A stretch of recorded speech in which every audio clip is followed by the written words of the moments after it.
A man marries a black woman with 2 children, facing harsh judgment from his family and everyone around him. They mock him, belittle his choices, and even suggest he leave her behind to make his life easier. But years later, everything changes with a surprise that no one saw coming. A revelation that will silence his doubters and shock the entire town. What could possibly transform this family's fate? Before we get into the story, comment below where in the world you are watching from today.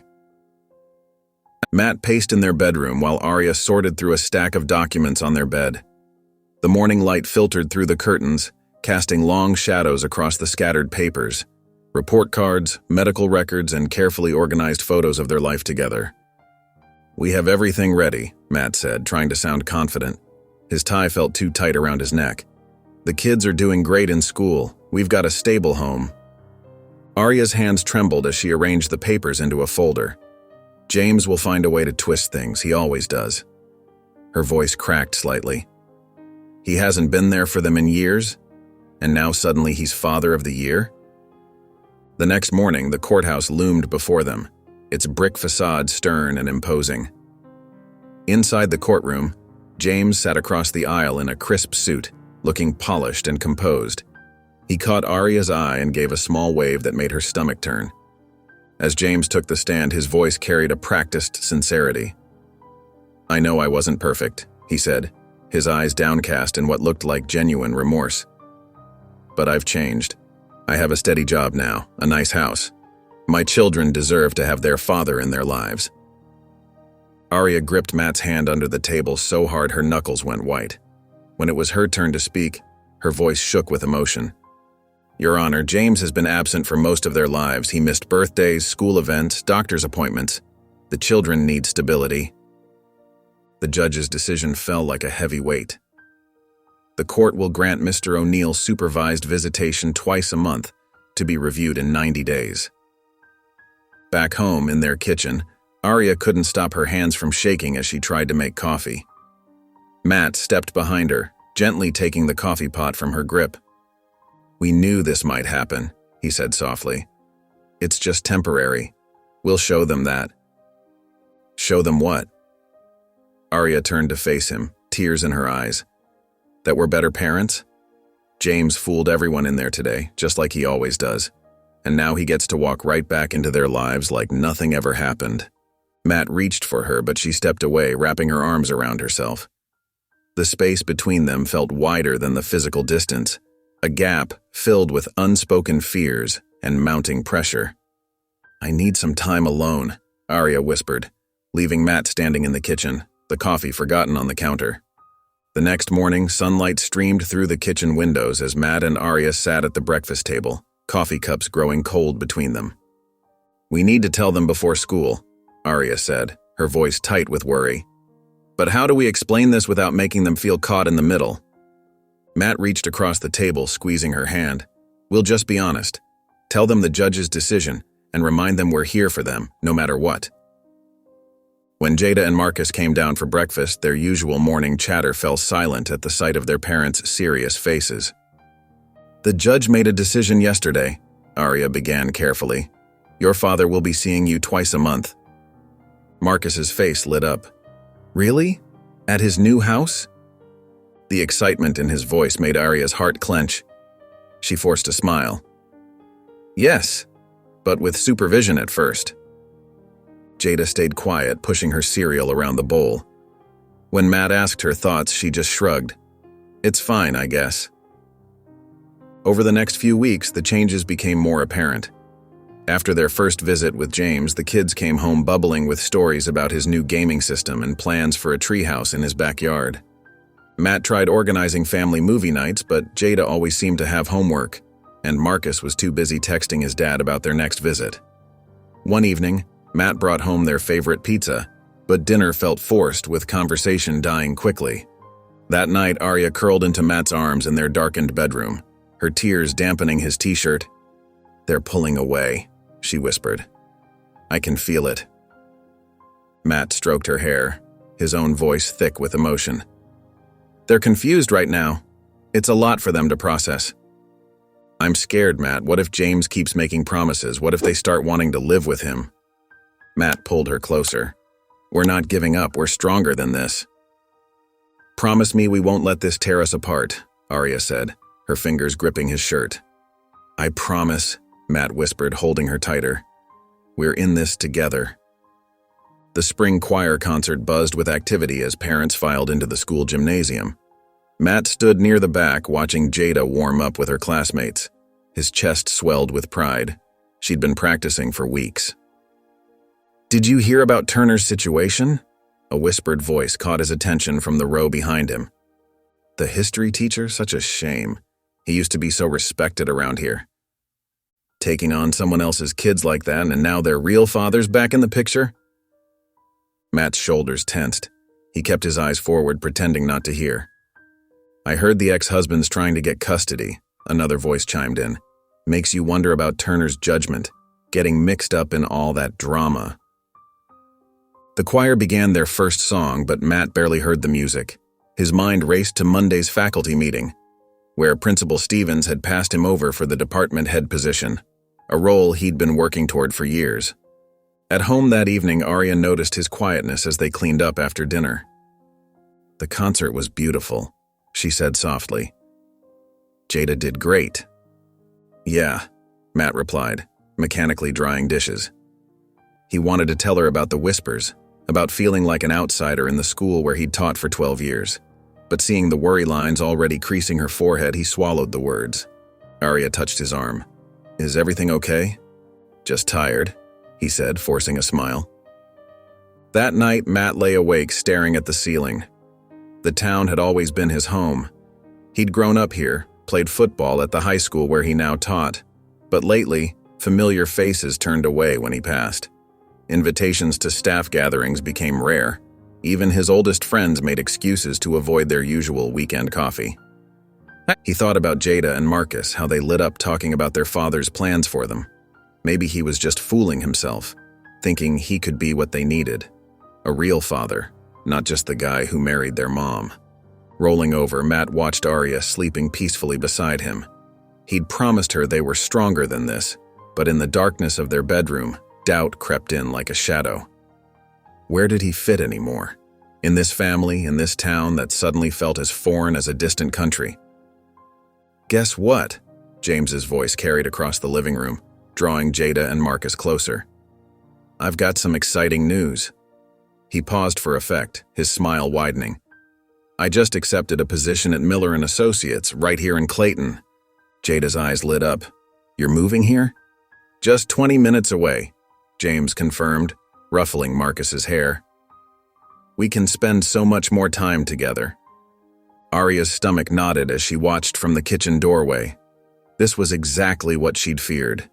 James inserting himself further into their lives just when they'd started finding their rhythm. That's quite a change, Matt said carefully, standing beside Arya. What made you decide? Well, I'm their father, James cut in, his tone dismissive. I don't need to explain my choices regarding my children. Our children, Arya corrected sharply, and major changes affect all of us. James's smile never wavered. Come on, Arya. You can't possibly object to me wanting to be closer to them. That's not the point. Then what is? James's voice rose. Are you trying to keep them from me? Stop it, Jada suddenly shouted, her hands over her ears. Marcus pressed against her side, eyes wide. Later that evening, after James left, Matt and Arya sat with the children in the living room. The tension hung heavy in the air. We're not angry that your dad wants to be closer, Arya explained gently. We just wish he'd discussed it with us first. But isn't it good that he wants to see us more? Marcus asked quietly. Matt leaned forward. Of course it is, buddy. We just need to make sure everything works for everyone. Jada hugged her knees to her chest. I don't understand why everyone can't just get along. After the children went to bed, Arya collapsed onto the couch, tears finally spilling over. He's doing this on purpose, Matt. He's trying to push his way in, make us look like the bad guys if we object. Matt pulled her close, though his own heart felt heavy. We'll figure this out.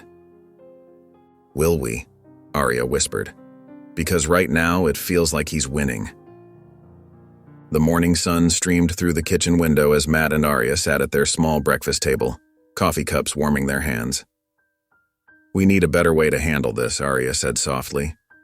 "James is getting more involved and the kids are caught in the middle." Matt nodded, tracing the rim of his cup. "What are you thinking?" "Maybe we should be more honest with them about our concerns. They're old enough to understand." "I don't know," Matt hesitated. "Won't that make us look like we're trying to turn them against their father?" Later that afternoon, they gathered Jada and Marcus in the living room. The kids sat on the couch, looking uncertain. "We want you to know you can tell us anything," Arya began. "How are you feeling about your dad moving closer?" Marcus shrugged, but Jada's face tightened. "Why do you care? You're just going to say bad things about him anyway." "That's not true," Matt said gently. "We just want to make sure everyone's comfortable with—" "You're not my real dad," Jada burst out, tears in her eyes. "Stop acting like you are. You're just trying to replace him." The words hit Matt like a physical blow. He sat back, the color draining from his face. "Jada," Arya started, but her daughter was already running upstairs. Marcus looked between them, confused and upset, before following his sister. That evening, Matt stood at their bedroom window, his shoulders slumped. "Maybe I've been fooling myself," he said quietly. "Thinking I could be a father to them." Arya wrapped her arms around him from behind. "You are a father to them, Matt. You're here every day, loving them, supporting them." "But what if that's not enough?" His voice cracked. "What if they never see me as anything more than the guy who married their mom?" "They're hurting and confused right now," Arya said, though uncertainty crept into her voice. "We just need to give them time." Matt turned to face her, his eyes reflecting his pain. "I love them like they're my own. I don't know if they'll ever love me back the same way." Matt straightened his tie as he entered the school board meeting room. The familiar faces that once greeted him warmly now offered only polite nods. He took his seat, clutching his folder of proposed policy improvements. "Moving on to teacher suggestions," the board president announced. "Mr. Turner, you had some points about the new curriculum?" Matt stood up, his voice steady despite his nerves. "Yes, I believe we need to address the gap in—" Before we continue, his supervisor, Dr. Roberts, cut in smoothly. "Perhaps we should focus on maintaining our current standards. Some of us are concerned about distractions affecting classroom performance." The words hung in the air. Matt's face grew warm as he caught the meaningful glances exchanged around the room. He sat down slowly, his proposals unheard. After the meeting, he spotted Tom Peterson, his friend of 5 years, heading toward the parking lot. "Tom, wait up," Matt called out. "What was that about in there? You know my teaching hasn't changed." Tom shifted uncomfortably, avoiding Matt's eyes. "Look, Matt, it's just... things are different now." He fumbled with his car keys. "I should go." No. Matt watched his friend hurry away, feeling like he'd been punched in the gut. The drive home seemed longer than usual, each mile weighted with the reality of his situation. At home, he found Arya in the kitchen. One look at his face told her everything. "That bad?" she asked softly. "They didn't even let me speak." Matt sank into a chair. "And Tom, he couldn't get away from me fast enough." He ran his hands through his hair. "Maybe I should start looking for another job. Somewhere else, where people don't—" Arya knelt beside him. "You love teaching here. This town is your home." "Not anymore, it isn't." His voice cracked. "Everything's changed. I'm an outsider now, and they're making sure I know it." "We'll get through this," Arya said, but Matt could hear the strain in her voice, the worry she was trying to hide. They held each other, both feeling the weight of their choices pressing down harder with each passing day. The morning sun filtered through the kitchen window as Arya sorted through the mail. Her hands trembled when she spotted the law firm's letterhead. Matt stood beside her, his coffee forgotten on the counter. "He's really doing this," Arya whispered, scanning the legal document. Her voice cracked. "He wants joint custody." Matt read over her shoulder, his jaw tightening. "He's using the new job as leverage. Claims he can provide a stable environment now." Arya sank into a kitchen chair, the paper crumpling in her grip.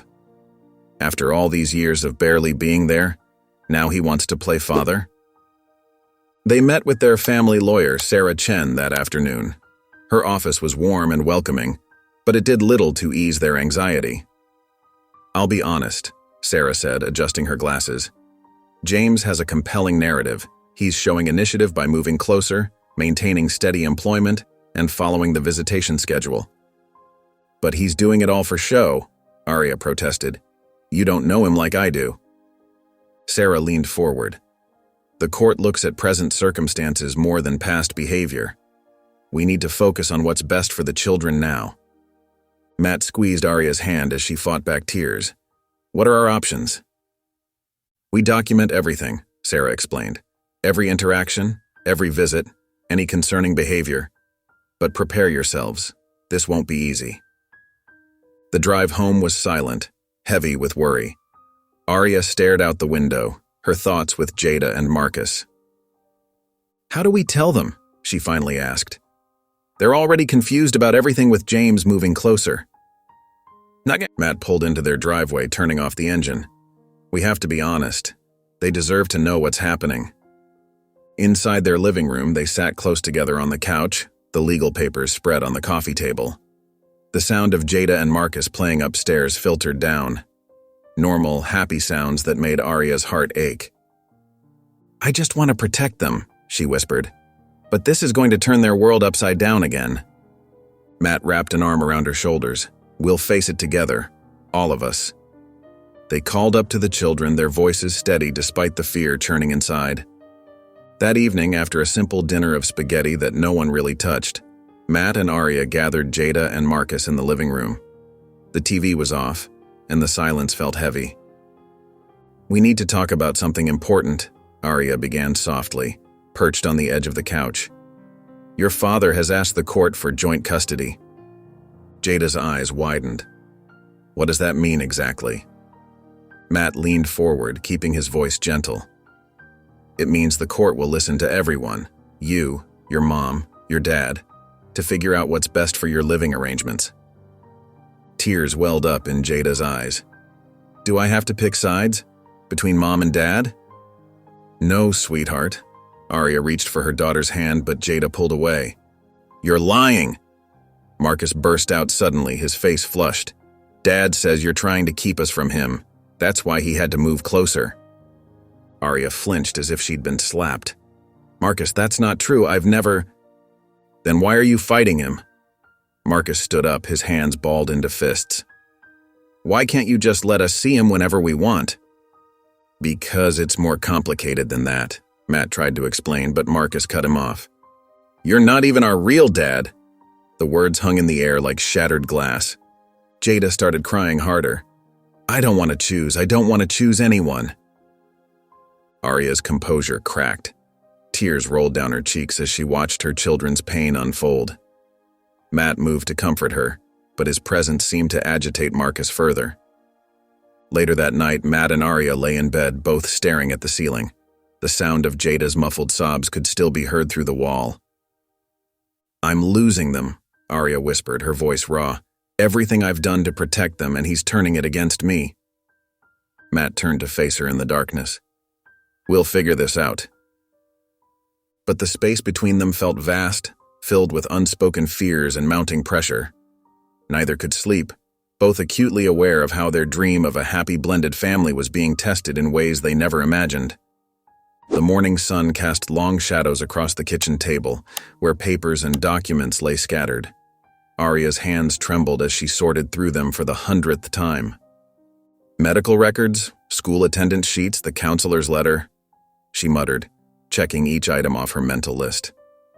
Matt placed a gentle hand on her shoulder. "Everything's organized perfectly, honey." "But what if it's not enough?" Arya looked up, dark circles under her eyes. "What if the judge doesn't see through James's act?" As they rehearsed their statements for the hearing, Arya's voice caught when she reached the part about James's past absences. "He missed Marcus's first day of school because he was too hungover," she said, her words bitter with memory. 3 years of broken promises and disappointment, and now he gets to waltz back in like some hero? Matt watched as his wife's composure crumbled. She pressed her palms against her eyes, trying to hold back tears. "Everyone looks at me like I'm the bad guy," she choked out. "The church ladies whisper about how I'm keeping the children from their father. The school moms think I'm difficult. Even the checkout lady at the grocery store gave me that look when James was telling everyone about the custody hearing." Matt moved closer, wrapping his arms around her. "Their opinions don't matter. We know the truth. But they do matter, Matt.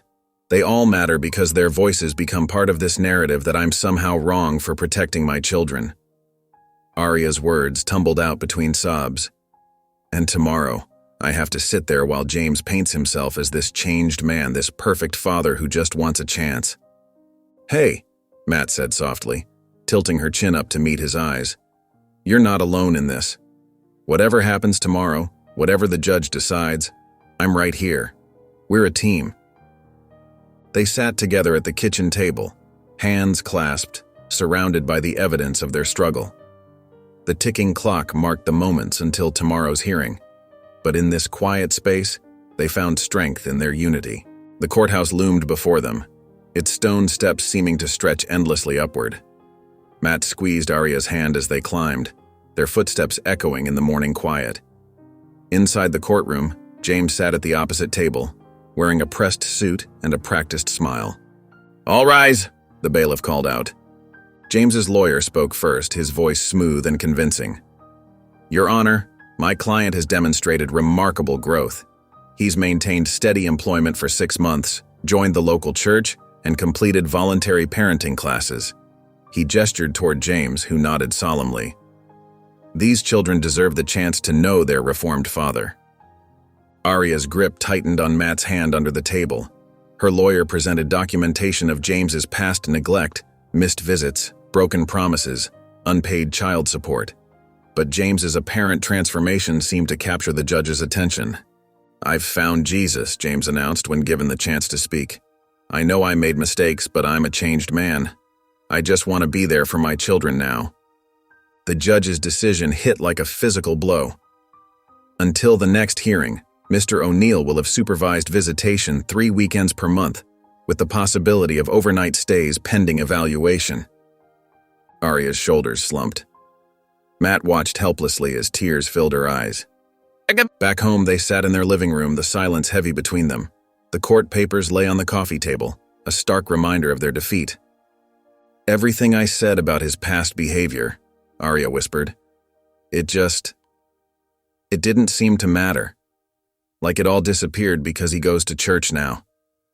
Matt pulled her close, feeling her body shake with quiet sobs. "I know, honey. I know.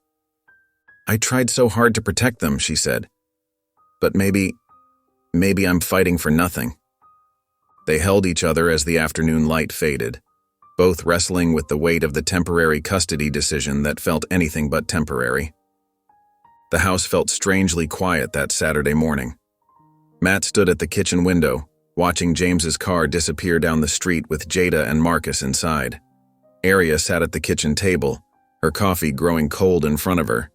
"We should do something nice today," Matt suggested, trying to sound upbeat. "Maybe catch that movie you've been wanting to see?" Arya nodded absently, her thoughts clearly elsewhere. "I keep imagining what he's telling them. Every time they come back, they seem a little more distant." Matt pulled out a chair and sat beside her. "I know. I see it too. He's always been good at making people believe what he wants them to believe." Arya's voice cracked. "What if he convinces them I'm the bad guy?" Matt reached for her hand. "Hey, look at me. Those kids know you love them. Nothing James says can change that." "I just feel so powerless." Arya wiped at her eyes. "Everything we've built together feels like it's slipping away." Matt was quiet for a moment, gathering his thoughts. "I've been thinking, maybe we should consider making a bigger change. If things keep getting worse here, with work, the community, everything, maybe we should think about moving somewhere new. Give our family a fresh start." Arya looked up, surprised. "Leave? But your job, your whole life is here." "My life is with you and the kids," Matt said firmly. "And right now, this town feels more like a prison than a home." They spent the afternoon talking about possibilities, sharing fears they'd been holding back. When evening came, they heard James's car pull up outside. The front door opened, and Jada and Marcus trudged in, barely mumbling hello before heading straight to their rooms. Matt and Aria held each other in the living room, listening to the sound of closing doors upstairs. Their earlier conversation about moving hung in the air, along with all their uncertainties about what tomorrow might bring. The changes were subtle at first. A missed family dinner here, a canceled movie night there. But as the weeks passed, Matt and Aria couldn't ignore how Jada and Marcus drifted further away. One evening, as they all sat around the dinner table, Marcus pushed his food around his plate. "Dad's house is closer to my soccer practice," he said quietly, "and he said I could have my own room there." Aria's fork clattered against her plate. "What are you saying, sweetie?" Maybe I could live with him instead?" Marcus looked down, avoiding his mother's gaze. The silence that followed felt heavy enough to crush them all. Aria's hands trembled as she set down her napkin. "I see," was all she could manage. Later that week, Matt tried to help Jada with her history homework, something they used to enjoy doing together. But she closed her textbook abruptly. "No offense, Matt, but you don't get it," Jada said, her voice sharp. "Dad understands what I'm going through. He knows what it's like to feel different." Matt's heart sank. "I'd like to understand if you'd let me." "You can't," Jada replied, gathering her books. "You're not my real dad." She left the room, leaving Matt standing there, wounded by her words. That night, after the kids had gone to bed, Aria sat on their bedroom floor, clutching an old family photo. Matt found her there, tears streaming down her face. "They're slipping away," she whispered, her voice breaking. "Everything I've done, everything we've built together, it's not enough." Matt sat beside her, wrapping an arm around her shoulders. "I don't know what to do anymore," she continued. "James is winning, and I feel so helpless watching it happen." "We haven't lost them," Matt said, but his voice lacked conviction. "Haven't we?" Aria looked at him, her eyes full of pain. "My own son wants to leave. Jada can barely look at us anymore. I feel like I'm losing them both, and I can't stop it." Matt's phone buzzed as he graded papers at the kitchen table. The name on the screen made him pause. David Miller, his old friend who'd been avoiding him for months. With hesitation, he answered, "Matt, got a minute?" David's voice was uncertain. "Yeah, sure." Matt set down his red pen, bracing himself. "Look, I've been doing a lot of thinking," David said. "The way I've treated you, the way we all have, it wasn't right. I let other people's opinions cloud my judgment." Matt's throat tightened. "It hasn't been easy," he admitted. "I've been watching you, you know. How you've stood by your family through everything. That takes real character, Matt. I should have supported you instead of pulling away." The words hit Matt like a wave of relief. He closed his eyes, letting them sink in. "Thanks, David. That means a lot." They talked for another 20 minutes, catching up like old times. When Matt hung up, he felt lighter than he had in weeks. Aria found him still sitting at the table, a small smile on his face. "Everything okay?" "David called," Matt said, pulling her into the chair next to him. "He apologized, said he was wrong about us, about everything." Aria's eyes widened. "Really?" "Yeah. And you know what? If David can change his mind, maybe others will too." Matt reached for her hand. "Maybe we're not as alone as we thought." Aria squeezed his fingers. "We should make a list," she said, suddenly energetic. "People who might be willing to speak on our behalf for the custody case. My old co-workers, your students' parents who've always supported you." Matt nodded, already reaching for a piece of paper. "David might even be willing to testify about my character." "One person believing in us can make all the difference," Aria said softly, hope flickering in her eyes for the first time in weeks. Matt and Aria's dining room buzzed with nervous energy as they set out plates for their small gathering. The doorbell rang, and Matt straightened his collar before opening the door. "Sarah, Tom, thanks for coming," he greeted his fellow teachers. More guests arrived, the Wilsons from next door and David with his wife. The aroma of Arya's lasagna filled the air as everyone settled around the table. At first, the conversation stayed safe. Weather, school events, neighborhood updates. But when Sarah mentioned the upcoming school board meeting, Matt took a deep breath. "Actually, I wanted to be honest with all of you," he said, his voice steady. "These past months haven't been easy for our family." The room grew quiet. Arya reached for his hand under the table. "The custody battle, the gossip at school. Sometimes it feels like the whole town is against us," Matt continued. To their surprise, Tom leaned forward. "My sister went through something similar," he shared. "Small towns can be tough when you don't fit their perfect picture." Linda Wilson nodded. "We've felt it too ever since John lost his job at the factory.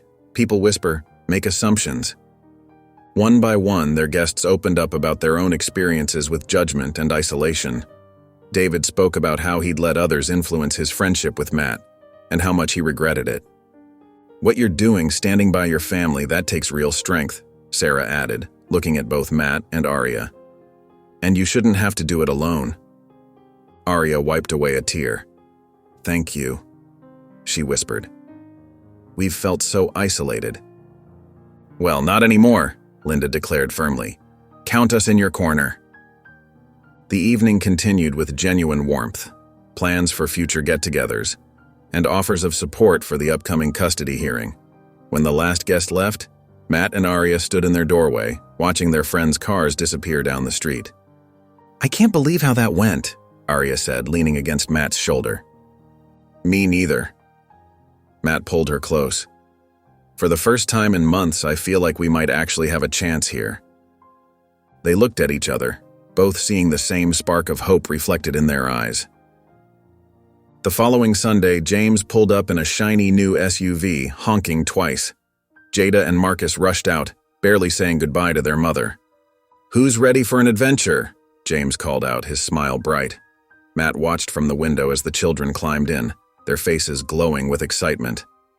Hours later, when they returned, Jada and Marcus couldn't stop talking about their day at Adventure World, the expensive new theme park 2 towns over. "Dad got us unlimited passes," Marcus exclaimed, showing off his new gaming device. "And look what he bought me." Jada twirled in her new designer jacket. "We had the best time ever. Dad says we can go back next weekend too." Arya tried to smile. "That sounds nice, but remember we have your cousin's birthday party next weekend." Jada's face fell. "But that's so boring. Why can't we do fun stuff like Dad does?" "Yeah," Marcus chimed in. "All we ever do here is homework and chores." Later that evening, when Marcus refused to help clear the dinner table, Matt stepped in. "Come on, buddy. You know the rules." "You can't tell me what to do," Marcus shouted. "You're not my real dad anyway."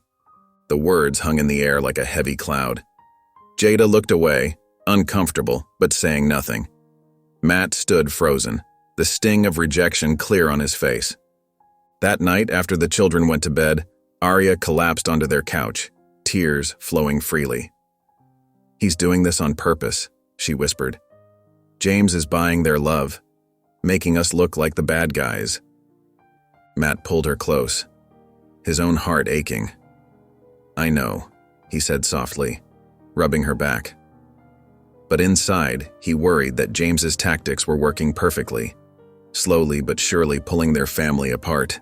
Matt sat in his car outside the school, gathering his thoughts before his meeting with Mrs. Chen, the school counselor. His hands gripped the steering wheel tightly as he thought about Jada and Marcus's recent behavior. Inside her office, Mrs. Chen's kind eyes met his. "I've noticed some changes in both children," she said, adjusting her glasses. "Jada seems withdrawn in class, and Marcus has been acting out during recess." Matt nodded, his throat tight. "Things at home have been complicated. They both seem anxious," Mrs. Chen continued. "Just yesterday, Jada couldn't focus during her math test, and Marcus got into an argument with his friend about whose dad was better." "What would you suggest?" Matt asked, leaning forward. "Family counseling could help. It would give everyone a safe space to express their feelings, especially the children." That evening, Matt and Arya sat down with the kids in their living room. We're thinking about seeing someone who can help us talk to each other better, Arya explained gently. Marcus crossed his arms. Like a shrink? No way. I don't want to talk about my feelings, Jada mumbled, staring at the floor. Just try one session, Matt suggested softly. If you don't like it, we won't go back. The first session was held in a warm office with comfortable chairs. Dr. Roberts had a gentle voice and started by asking everyone to share something good about their week. But when the conversation turned to family, tears welled up in Jada's eyes. I feel bad when I have fun with Dad because I know it hurts Mom's feelings, she whispered. And then I feel bad when I have fun with Matt because maybe Dad will think I don't love him anymore. Marcus kicked at the carpet. Everyone keeps asking me to pick sides. At school, at home, everywhere. I just want to be normal. Arya reached for Matt's hand as they listened to their children's pain pour out. Though it hurt to hear, it felt like the first real step toward understanding each other better. The family settled into a routine of weekly counseling sessions with Dr. Roberts. Matt noticed the subtle changes first, like how Jada would now make eye contact during dinner conversations, or how Marcus stopped storming off to his room when things got tough.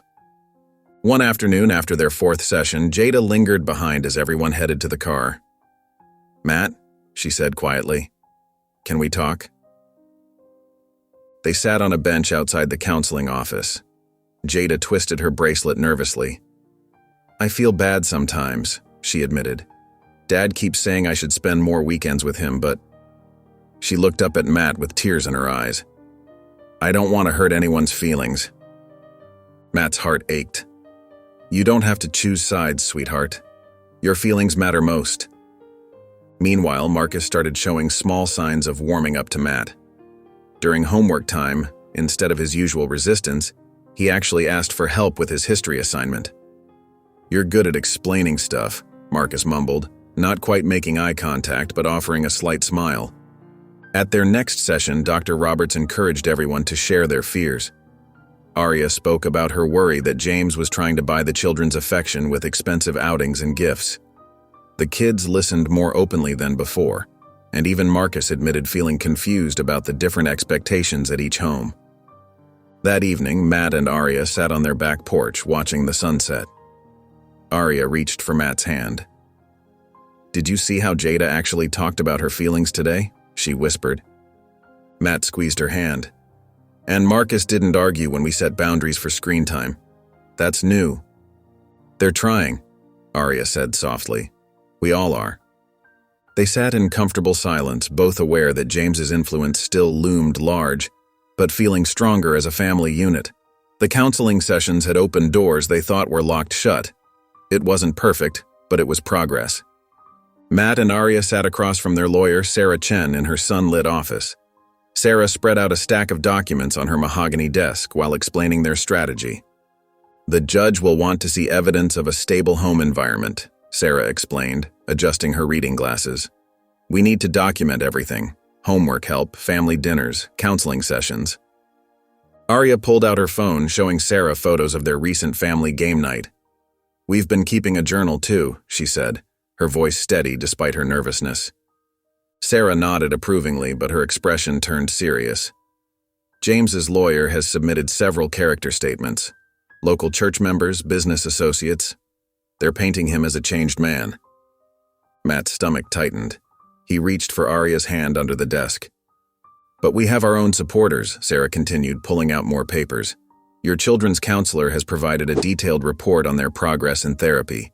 And these testimonials from your dinner guests last month? They're powerful.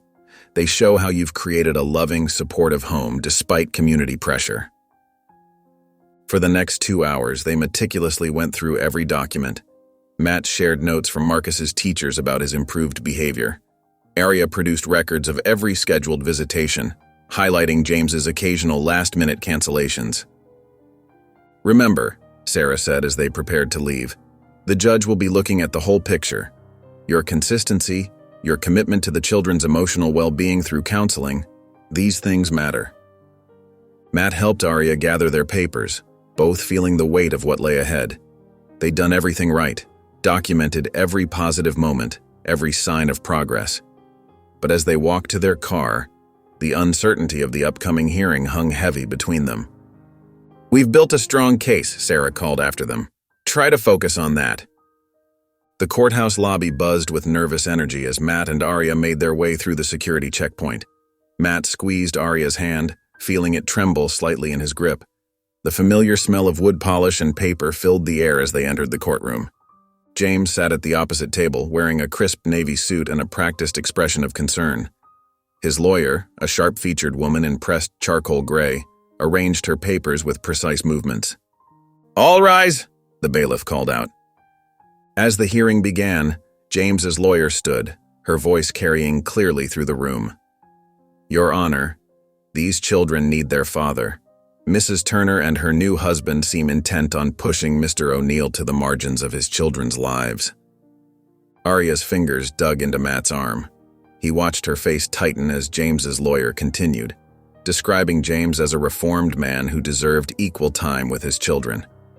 When it was their turn, Arya's lawyer presented Dr. Martinez, the family counselor. The kind-faced woman spoke softly but confidently about the progress she'd observed. "The children have shown marked improvement in their ability to express their emotions," Dr. Martinez explained. "The stability of their current home environment has been crucial to this progress." Matt noticed the judge taking careful notes, her expression neutral as she listened to both sides. The air felt thick with tension as final arguments were made. "I'll need time to review all the evidence and testimonies," the judge announced, removing her glasses. "I'll have my decision within the week." Matt's heart sank. They'd hoped for an immediate answer. As they gathered their belongings, Arya's hands shook slightly as she tucked papers into her folder. "We did everything we could," Matt whispered, helping Arya with her coat. They walked out of the courthouse together, squinting in the bright sunlight. The uncertainty of their future hung heavy between them, but they'd presented their case as strongly as they could. Now all they could do was wait. Matt sat stiffly in the hard-backed chair across from Principal Davidson's desk. The morning sun filtered through Venetian blinds, casting striped shadows across the polished wood surface between them. "Matt, we value you as an educator," Davidson began, his fingers forming a steeple. "But lately there's been concern about how your personal situation might be affecting the school environment." The words hit Matt like a physical blow. He'd given 8 years to this school, poured his heart into teaching history to generations of students. "What exactly are you saying?" Matt's voice was steady, though his hands clenched the armrests.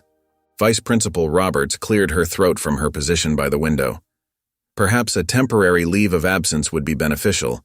Give you time to sort out these personal matters." The careful way they avoided direct mentions of his family, of Arya, and the custody battle made their prejudice even more apparent. Heat rose in Matt's neck as anger coursed through him.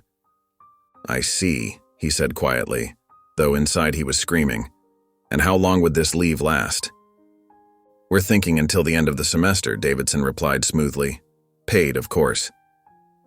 Matt stood up slowly, dignity intact despite the fury and hurt churning inside him. "I'll take the leave," he said, his voice clipped. "I could use the time with my family." Later that evening, sitting at their kitchen table, Matt told Arya everything. Her face crumpled as she reached for his hand. "Oh, Matt," she whispered, "I'm so sorry. This is all because of me, because of us." "No," Matt said firmly, though his voice wavered. "This is because of small-minded people who can't accept change." He looked around their home, at the children's artwork on the fridge, at the family photos on the walls, at the woman he loved sitting across from him with tears in her eyes.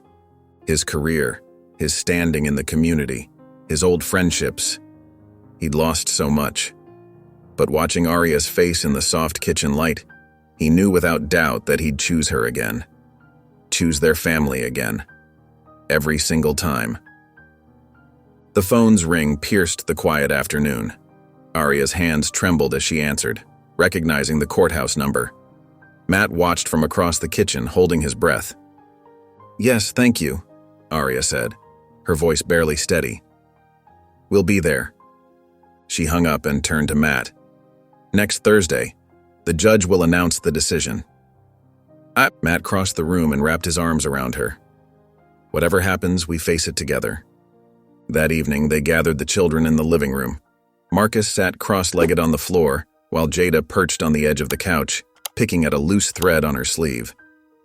"The judge has made a decision about the custody arrangement," Arya explained gently. "We'll find out next week what that means for our family." Marcus's face scrunched up in confusion. "Will we have to move?" "We don't know yet, buddy," Matt answered honestly. "But we'll handle whatever comes our way." Jada's eyes welled with tears.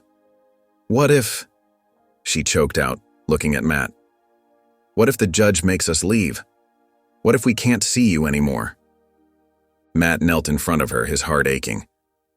"Listen to me, Jada. No matter what the judge decides, I will always be here for you. Always." Arya watched them, her throat tight. The past months of counseling had brought Jada and Matt closer, making the stakes feel even higher.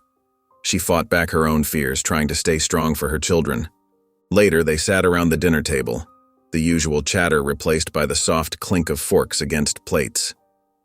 Matt noticed how Jada pushed her food around without eating. Marcus kept glancing between his mother and stepfather, as if trying to read their expressions. Arya attempted to cut her chicken, but her knife slipped against the plate with a screech that made everyone jump. The sound hung in the air, highlighting the heavy silence that had settled over their usually lively dinner table. Each of them was lost in their own thoughts, the weight of next Thursday's decision hanging over them like a storm cloud, making even this simple family dinner feel fragile and precious. The courthouse loomed before them, its stone steps seeming endless. Matt squeezed Arya's hand as they climbed, with Jada and Marcus walking close beside them. The morning sun cast long shadows across the entrance, and the cool spring air carried the scent of nearby flowering trees. Inside the courtroom, the polished wooden benches creaked as they sat down. James was already there, sitting with his lawyer on the opposite side.